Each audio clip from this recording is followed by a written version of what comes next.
The long-awaited 2022 FIFA World Cup is upon us. Fans all over the world are excited about the 4 years tournament, but there are some questions on why FIFA will allow Qatar host the World Cup despite its conservative stance on alcohol consumption, LGBTQ rights, open party, and the extreme heat in the country. The bid. In 2010, Qatar clinched the right to the World Cup after winning a ballot of FIFA's 2022 executive members, beating bids from the US, South Korea, Japan, and Australia. It is the first Arab nation to host the tournament. Qatar was accused of paying FIFA officials €3 million in bribes to secure their backing, but was cleared after a 2 years investigation.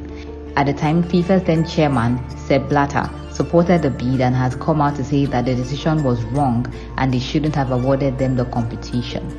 Expectations.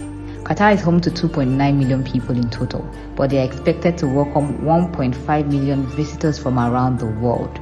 Fans can only drink alcohol at the bar or in their rooms and cannot display open nudity or PDA throughout the duration of the tournament.